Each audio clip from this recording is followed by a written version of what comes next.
No.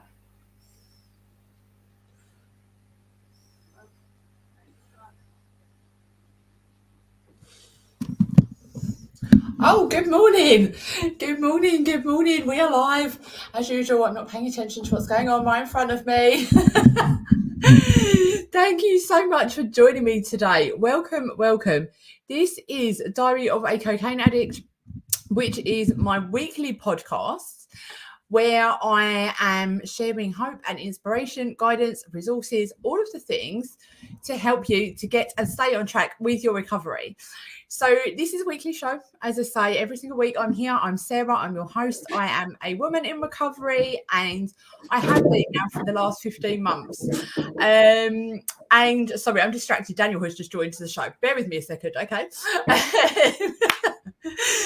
So this show goes out every single week because I just really wanted to turn my pain into purpose and use my story and the stories of others that have been on the recovery path, that are on the recovery path, in fact, to let you know that wherever you are, however it looks right now, it's not your final destination. And we absolutely can and do change.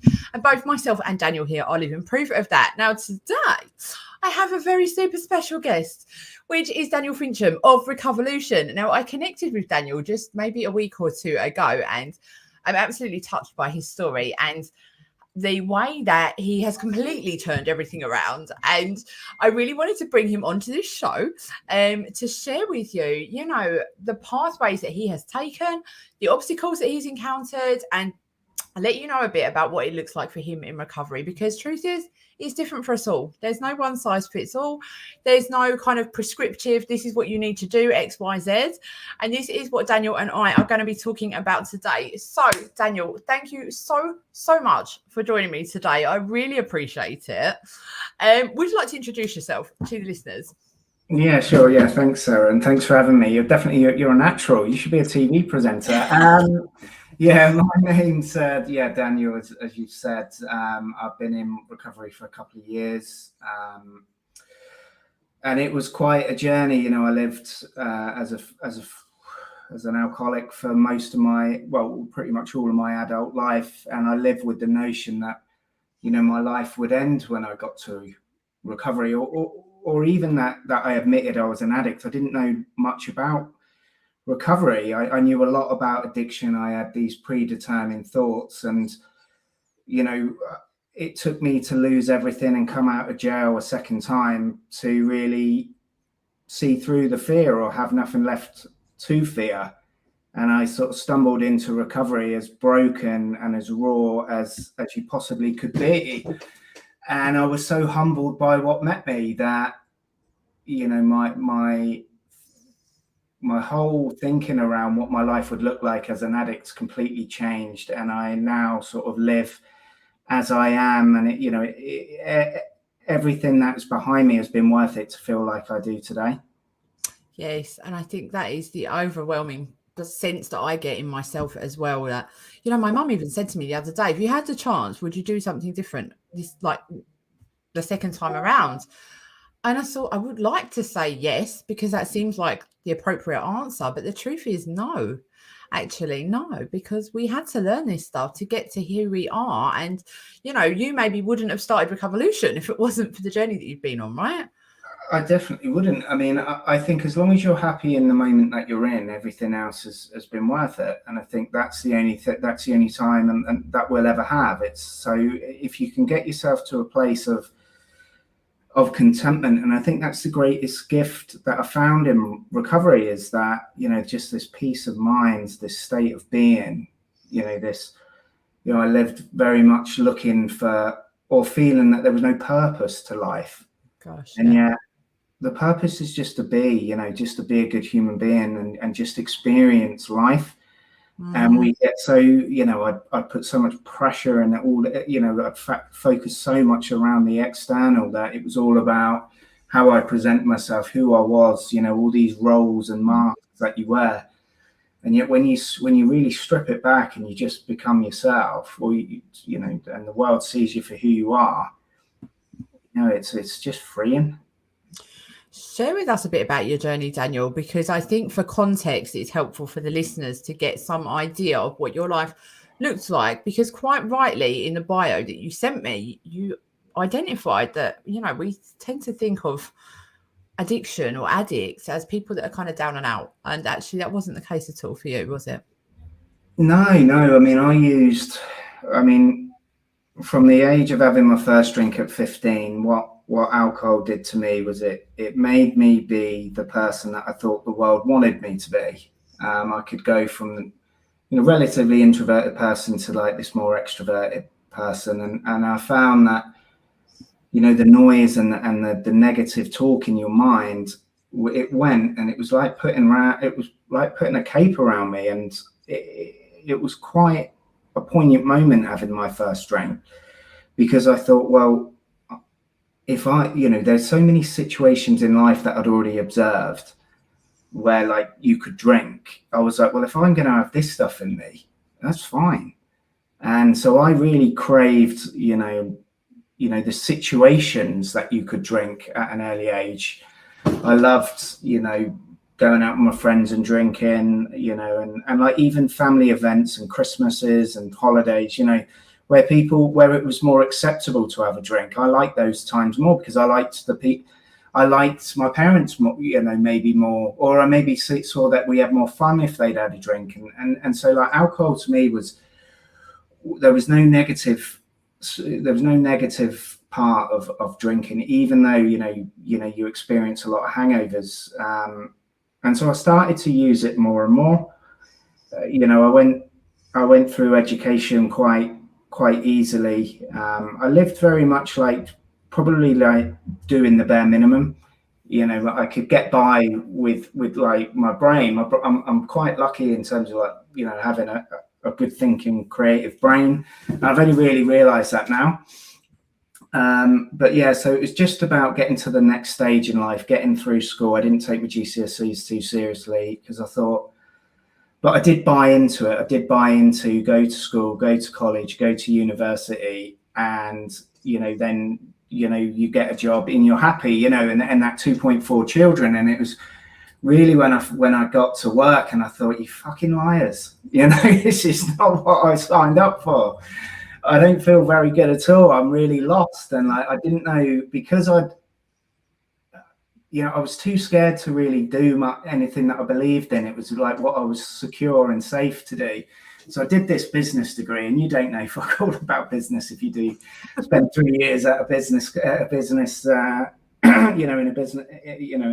degree. And it was, I think I'd become like educationally institutionalized, and like the thought of working for something that I didn't believe in, and then like the rat race that was the grad schemes, like you felt like an ant, and you had to really sell yourself. Mm-hmm. So I ended up going traveling. It's all about running away. I lived as a student when I worked for 2 years. I'd literally play football on the Monday, have a shower, and then that was it. That was my washing and done. I'd be out Tuesday in the casino, Wednesday, Thursday, 4 or 5 in the morning in the casinos, Friday, Saturday, Sunday. So I called it the Craig David because that was it, like shower off once. Wow.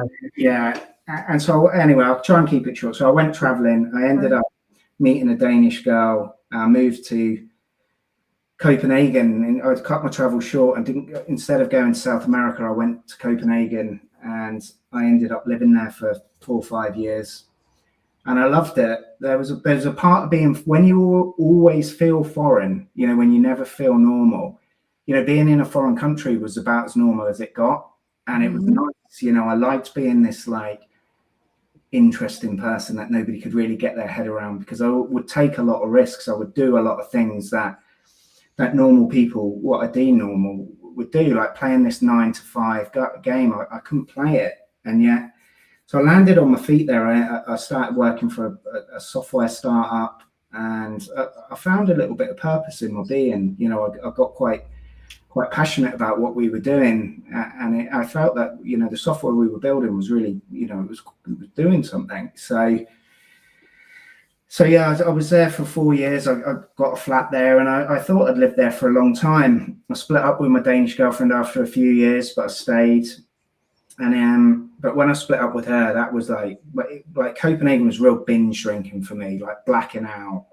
They don't have pubs and stuff, so it's more like weekend drinking. You know, I'd be pissed before people going out, but still going till 5-6 in the morning, waking up places that, you know, like literally I didn't know where I was. And I got told I was an alcoholic there by somebody I was seeing. And when I'd split up with my Danish girlfriend, do you want me to keep going? I've just got Yes, no, absolutely. Listen, the floor is yours. Please share. When I split, so it was around the time that I split up with my Danish girlfriend that I really handed the rest of the power to alcohol, because I didn't want to tell people, not that I wanted to process it in my time, and I didn't want people's pity, worry, concern. I didn't want me to be like the melodrama of other people's lives. So I decided that I'd go to work, I'd get a bottle of wine, I'd drink wine of an evening. I watched all of the thick of it, and it kept my mind, and it calmed my mind and kept me not thinking about what had happened. And I let time take its course, because I thought, well, over time, I'll absorb it. You know, I'll literally absorb it. And it took me about a week, and then I was out with some friends, and I eventually told people, but that seemed to work for me. And, you know, I was getting further and further up the chain with work, and I was having to do like presentations and stuff like that. And I noticed that my body would like visibly sort of shake. In my mind, I knew what I was doing, but in my body, there was like some sort of, it was like I was going into a war zone, you know, like I'd be like visibly sort of troubled by it. I couldn't control it. And I was really self-conscious of it. And but I knew that it would stop if I had a drink. And it was like literally lowering that mind spinning round and round and round. You know, drinking would bring it down to say 60-70%. I could function fine like that, no worries. But I'd be a lot calmer. I'd be a lot more, you know, a lot more optimistic about things, and I'd take more risks. And every risk I took, it seemed it landed. And I'd later be told I'd dodged so many bullets. And unfortunately, you know, they were just circling above me, and they did all end up hitting me at one point. But yeah, so my philosophy in life was always be drinking, you know, that always be closing sales term, always be drinking. ABD, I lived by that. And shortly after I met my now ex-wife on holiday, she's a northern lass, so it's why I'm up here now. But I ended up being asked to move to our US office, and instead I moved to our London office. And you know, so I was traveling from London to Chester a lot, and it was, you know, that isolation was quite nice, because I'd be a lot on trains and airplanes and airports, and so, you know, I was drinking a lot on my own. And it was, you know, it was passing a lot of the time, keeping me out of my mind. But it was all right. Nobody was really sort of noticing. We got married. We started a family soon after. We started building a house. And although I had never felt comfortable in my own skin, I thought, right, you know, my wife was like my security blanket. You know, I thought she'd never leave. You know, she was like my nest. And then the family and the house were going to be things that defined and changed me. Yeah. And you know, after the birth of each of my kids, nothing shifted, and it made me feel worse, you know, because I was like, this should be changing how I'm behaving. This should be changing, you know, I should want to stop drinking so much, you know. And I just kept thinking, all right, well, maybe it's like finishing this house, because we were living in a mobile home while we built it, and I was, you know, and I was earning lots of money, so I was providing. You know, my role was like the provider and giving my wife and, you know, the family and like the house of her dreams. And I thought, well, if she's happy, everyone else is happy, I should be happy. And bit by bit, everything that was about me had fallen away apart from my job. And it was really when we moved into the house, you know, and this is at like 36. I was the VP of this software company, this greenhouse, 3 wonderful children, and a loving wife. and I felt empty, to inside, but to the outside, everybody thought, fucking hell, what's he up to? Like, how's he doing this? Got it all. I didn't know. Yeah. I just felt like like a shell of a man, and I we'd gone through various rounds of different investors, and the soul of the business had gone, and like I didn't know where, I was tied to, I was now shackled to like earning lots of money because of the mortgage we had, and I'd fallen out of love with my job, and I was, and I'd got to this finish line, and the next finish line was like, okay, well, you've got to do this for your rest of your life, feeling like this. And I was like, I can't do this. So the mask started to slip. By this time I was fully dependent on alcohol. It was a real sad day when, I woke up and, realized that I couldn't function in the morning without a drink. I was starting to like fit, like more like anxiety attacks if I go too long without a drink. So I was drinking about 4 to 5 bottles of wine a day. And wine was good for me because, I could neck it. I could get it in me quick, but it wasn't burning my throat or anything. I could get like a bottle in me pretty quick, straight into the veins. That's what it was all about. And it was, but like when the wheels started to come off it, I had to like, an ambulance had to be phoned for me at work once because I was too fucked. Oh, damn. I had like a panic attack in the Boston office. I was able to like literally, if I was traveling, make sure there was alcohol by the side of my bed because I couldn't show people that, that they're shaking. And it all came to a head when, my son and my dad had come down to London because I was bringing them down to see me at work. But my dad had to like chaperone by this point, and I couldn't go back up north. I was too fucked. I said, I'm not going. And he came back down, and my flat was just like littered with wine bottles. And in the morning, he was like, right, do you want to go to a rehab? So I went in. I went in that day. It was, fair. I'd screamed at them many times that I was an alcoholic, but no one would believe me. It was like, you can't be an alcoholic. You're just stressed. It's I didn't perceive this like stigma that everyone's got of an alcoholic. You're not a tramp on a park bench. I don't know any addicts like that. I know lots, like more like me. And I think I just had to show everyone that I am fucked. Yeah. And I was grateful to my dad for being able to get me in there. Some people can't get into a rehab that quickly. And we're not from both my parents are from council estates. So it was a big investment for them, and I said, at the time, I'll pay them back, obviously, but, it was just to get me in there. And I thought, we all thought this was going to be some magic wand, 4 weeks in a rehab is going to be a magic wand.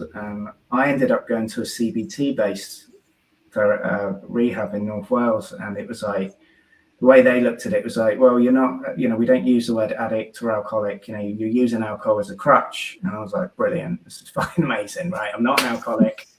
Give me the tools and, I'll be fine. And sort of 4 weeks passed and you go back out into the world and you're in this goldfish bowl and, people were monitoring me, everyone was watching me. I tried to go straight back to work. Work were brilliant. They signed me off. They said, look, we understand. I'd said I've been diagnosed with anxiety and depression. And I was chronically depressed when I look back, like having the energy to get out of bed and stuff like that it was like, all I wanted to do when I got out of bed was get back to bed. That was like where I felt safe.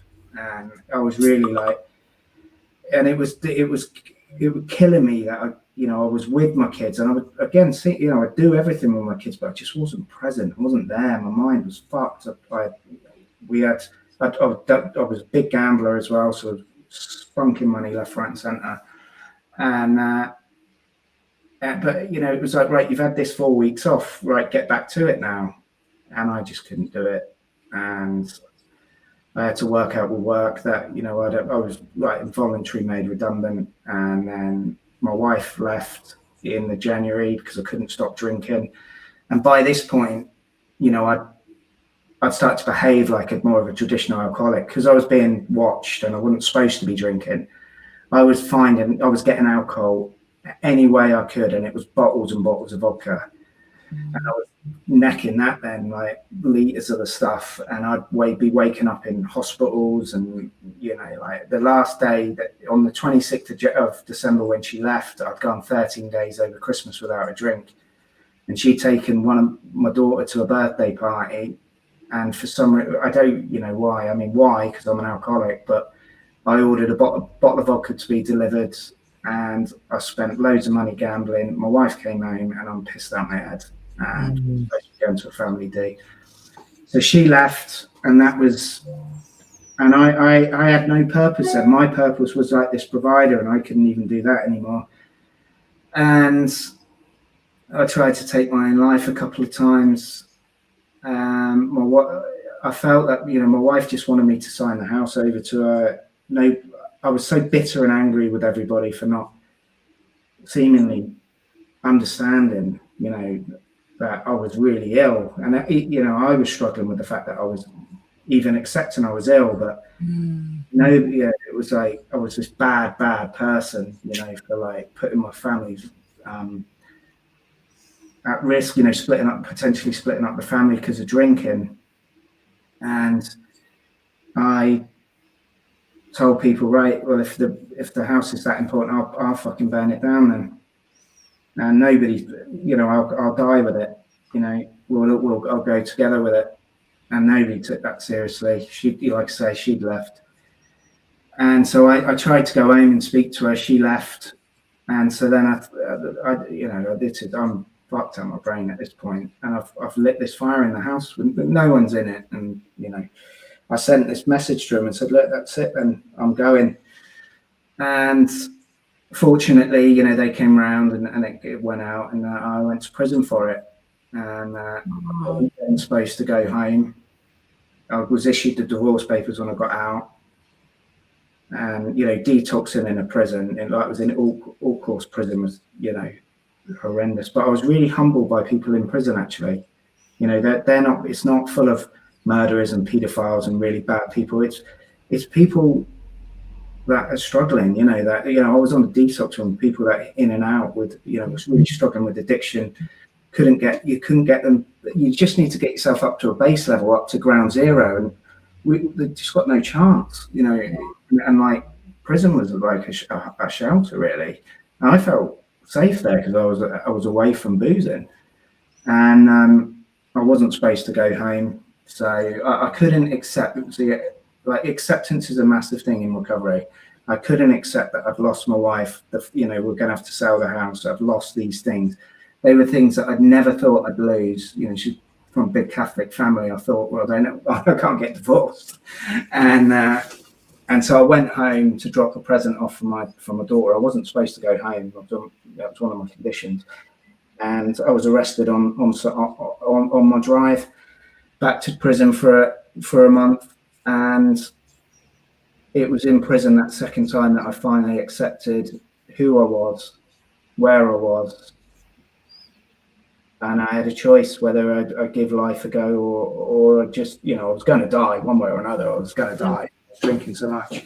I was trying to take my own life. I had no purpose. I didn't think it was worth it. Even my children weren't enough for the way I was feeling, because I didn't think I would be any use to them.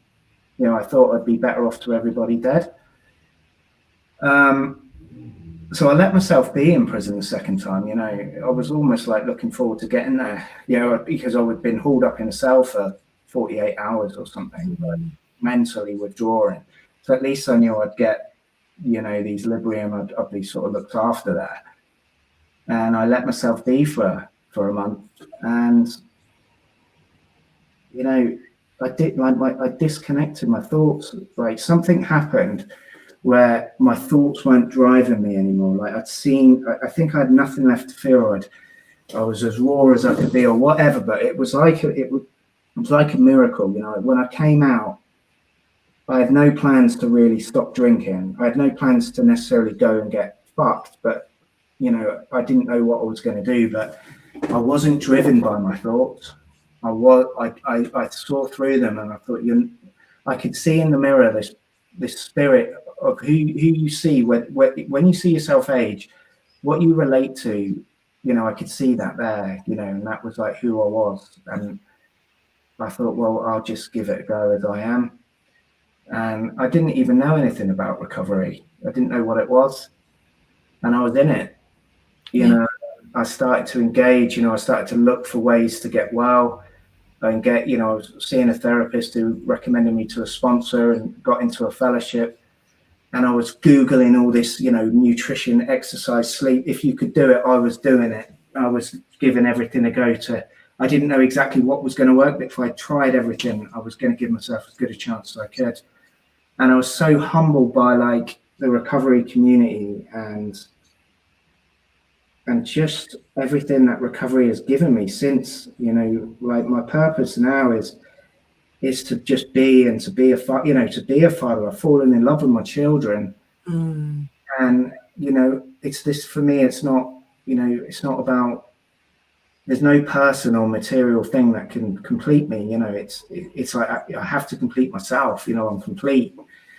And so I started Recovolution really to give people a start. I saw us using lots of different technologies online. It's difficult to find the right people, the right content online. And Recovolution is a platform that is the home of recovery. It's a technology platform. We're not one way of recovery. There's so many ways, there's so many people, to support you. We want to be that glue that brings the recovery community together. And that's really given me a purpose, because it's about helping people and giving back. And this is the best way that I could really give back to as many people as I can. If we can get people into recovery sooner so that they're less broken, we give more people a chance and just start smashing this stigma, this stigma that I lived within. I know the truth, and I think it's, let's make recovery quite rock and roll. So that's that's it. Sorry, long story, but please don't apologize. I really, I'm a great believer that every time we share, we heal for a start. And also, you don't know which part of your story may have saved somebody's life today, and by kind of filtering it and editing it and trimming it down, you might be leaving out that crucial part that somebody needed to hear. So I want to thank you so much for just being so vulnerable and so real and so honest. Daniel, that story has got me. It's not the first time I've heard it, but it's the first time I've heard it in that much detail, and it literally has me wanting to, it's choked me up actually, because just the sadness like that I can sense where you were at that time. Like it's addiction thrives in isolation, right? We both know that. And when you're in that place where you can't tell anybody what you're doing, you can't let anybody know that you are sick, you can't let anybody know that you're tortured and, chased around by these demons 24/7, and it's just you. And all you've got left is you. And you hate you. You just really hate you. And you do anything to get away. That place is excruciating. And so it's really critical to me that I get people onto this show who have been there that are now not there. And I think what you said about falling in love with your kids and the guilt that you felt about not being able to rein it in for them. I was the same with Chase. I had this beautiful little boy. I had this love affair with cocaine for like 15 years. And he came along, product of a one-night stand. And, his dad wanted nothing to do with him. And I carried this resentment for a long time, thinking that it was because he just gets to go off and choose, whether he wants to be present or not. And I'm here, having to do everything, be mum and dad and blah, blah, blah. And one day I realized through recovery, that the resentment was gone. And I was like, how is that possible? Daniel, what I realized in that moment was that the resentment wasn't about him all this time. It was because it interrupted my partying. And I hadn't chosen to stop. I had been forced to stop. And which is why I still kept going back, because it never was my choice. So until I actually chose it for myself, I was going to live with that resentment and that hate. And, it was never that I directed it at my little boy, but I felt it. And so I was so surprised when I realized it was gone. I was just like, oh my God, holy cow, how is this even fucking possible? And having those light bulb moments, like I know that you will have had thousands of your own insights along the way in recovering. I just think it's such a beautiful blessing to be able to have this knowledge and awareness, and then the motivation and the drive to want to do something like you're doing. Now, I know we spoke a bit about Recovolution and you've just spoken a bit more about it there, but, how can people engage with that and check out what it's all about? Share with the listeners a bit more, what to expect from it.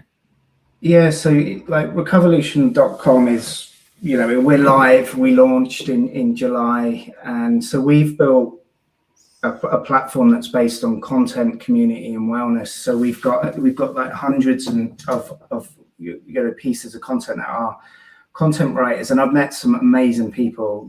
But this is about a recovery platform that's brought together by recovering addicts, and we're not all in recovery, but it's a good mix. And it's content around like recovery as well as addiction, because I think you need to fix, for me anyway, I needed to fix my body first. And that fixes itself. It's amazing healer, your body, if you give it the chance, and then your mind. And then I think that's like what you were saying, like any resentment and things, the substances are always just the solution that stops working, right? So you've got the problems, and a lot of them are in your mind, and you see through them, you work through them, and it's a journey, and then it's about your soul. And so recovery just brings you back onto like your spiritual path, and you can just walk your first steps as you are. And I think that's the most freeing thing. Someone that's walked free from jail twice, and nothing more freeing than recovery,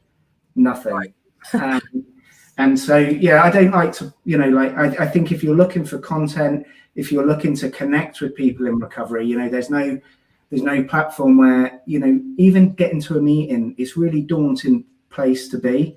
And so if you can join a group, in a safe space, we're all about the member of recovery, and we want people in recovery to be on the platform so that people that are suffering can see where it can lead you. And because people in recovery will wrap our arms around you. And so we're building a community of people, all in one place, so you can find your support group, but you can find other groups of like-minded people, of things that you can do in life as you continue that journey, because we can get out there and live. And then we've got a wellness hub. So, again, I must have downloaded 20 different apps of meditation, exercise, yoga. We've built one, that's all in one place. So, the idea is that anything that you need with regards to recovery, you've just got a platform at your fingertips. And once we look after the member, we'll bring all the services around us. We'll bring all, everything around us. We'll connect it all together so that we're not using Zoom, WhatsApp, Google Drive, all of these technologies. We just use Recovolution to do everything that we need. Yeah. I absolutely love the vision that you've got of it. I stumbled across Recovolution by accident through another channel, as you know, and right away I'm that person that consumes like every single thing that I feel like I need to know about the stuff that turns my head. And Recovolution was one of those things, and I was very quick to get in touch with you, and I've certainly been browsing through the content that you've got on the website, and it's amazing. And I realize that it's in its kind of embryonic phases. But what you're trying to do, and what you are doing, in fact, is, my heart is with you 100%. And I think really the point that we're at now in the UK with how we treat those people in recovery and what we want to do with them, I think that attitudes are starting to shift ever so slightly, so that, it's not so... I don't know, I don't want to say disgusting, but I do feel like that sometimes when I say to people in recovery, they're just a bit like, this is disgusting that you had this problem. This is your fault. You're choosing it. And I feel like that's starting to shift, which is really important in order for us to seek the help that we need, for crying out loud. Yeah, I think we're all vulnerable, right? And addicts are, we can't work out how to play the game of life, and we take a different path. We don't want to go into, we can see certain things that we don't want to do. We don't want to play certain games. I think we're quite insightful in a certain way, but we just choose the wrong path. But everybody's vulnerable, and we don't want to show it. And so, when I tell people my story, and I look people in the eye and I'm just honest and I'm just vulnerable, they don't know what to do, because it's not normal anymore, and it's sad. So we're the lucky ones that we can be vulnerable. I think it's funny if you're in a group on like a Friday night and you're looking around and you're thinking, if we were all in a pub together, it would be the most daunting place in the world. And you've got like grown men and women like being as vulnerable, and like it's just nice, and we will help each other. And that is the most powerful thing about recovery. It's, I thought I was like this enigma, like no one was doing what I was doing, and that was the only thing I got from a rehab. I was like, fucking hell, I'm not the only one here, and it's people you connect with, and it's like, it's just people from all walks of life. It doesn't discriminate, addiction, and I think that's what's amazing about recovery, is that it's just so universal that you can find your tribe, you can find your people. Yeah. I want to ask you two final questions, Daniel, if that's all right. First of all, what is recovery to you? If you had to put it in a nutshell, what is recovery? Because we talk about it as if everybody kind of knows, but actually you said yourself, you didn't know that you were in recovery when you first were. Yeah. So go on, share with us. I mean, recovery to me is home. It's the first time that I felt connected. I've started to feel and be who I am. And I think recovery can be whatever you want it to be. But for those that are suffering, it's a start, it's a place, it's a foundation. But recovery is a way of living.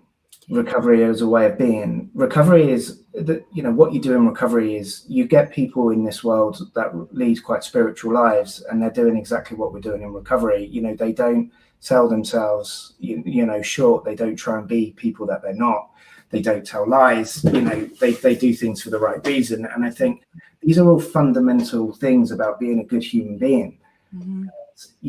As bad as we can be in addiction, I see the goodness in recovery, and we're not bad people becoming good, we're sick people getting well. And I think it's about changing that stigma, and that's really like my long-term goal. It's just bashing the stigma. I think recovery is so rock and roll, it's so courageous, it's so life-changing, and it's so inspirational to others that I want to, it's in the darkness and it needs to be in the light, really. Mm-hmm. That is the quote of the show right there, Daniel. We're not bad people becoming good, we're sick people becoming well. I love that. Absolutely love that. And yeah, I make you right. One of the things I often say is about dancing in the light. I help people to come out of the darkness and dance with me in the light, because that's what it is, isn't it? We're free. We are free. We may still always have that little voice or that little devil on our shoulder, but it no longer controls every action that we take, and that is freedom. And so my final question for you today, Daniel, and thank you again for sharing so openly. I really do appreciate it.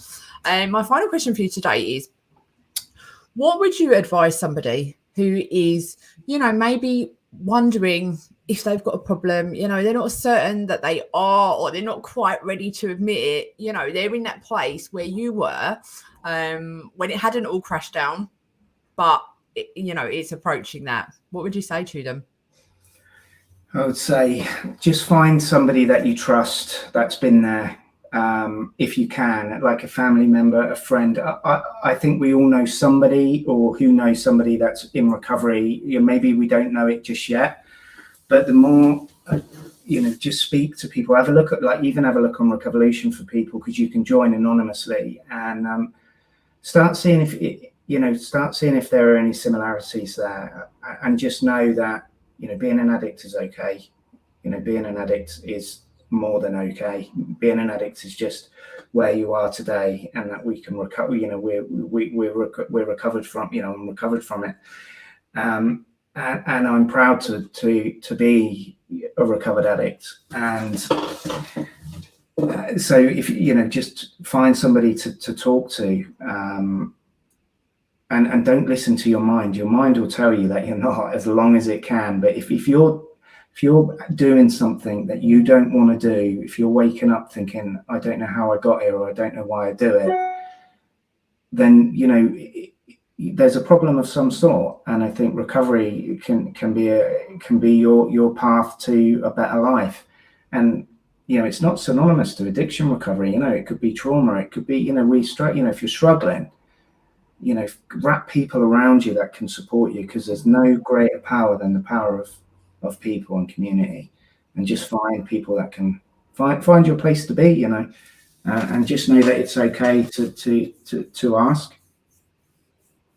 You're amazing, Daniel. Thank you for sharing this hope and inspiration. You know, that's really what this show is all about. So to close, this has been Diary of a Cocaine Addict. If you want to find me on Facebook, Instagram, TikTok, all of the things, The Recovery Witch, you'll find me there. And my email is therecoverywitch2911@gmail.com. Daniel can be found over at Recovolution, so that's www.recovolution.com. And his team are also there on LinkedIn mainly, aren't you? That's kind of your platform where you guys are most active. We're on, yeah. So I don't do much socially. I've just started on some social platforms because I've been pushed to do it. But we're on Instagram and Twitter, and I think we're on TikTok now, and right. all of the, all of the little, the ones. Okay. Yeah. So I'm going to share both of our links as well after this show. So, just to close, really don't feel like you're alone. You're never alone. There's people like me, people like Daniel that are openly sharing this stuff to let you know that if you're in a place where you can't or won't, that there's always someone that can and will. And we are those people for you. So I hope that this has provided you with something that you needed today. And I'm sending you all so much love. Thank you so much. Thank you, Daniel. No, thank you, Sarah. And have a good day. Thank you. Bye-bye.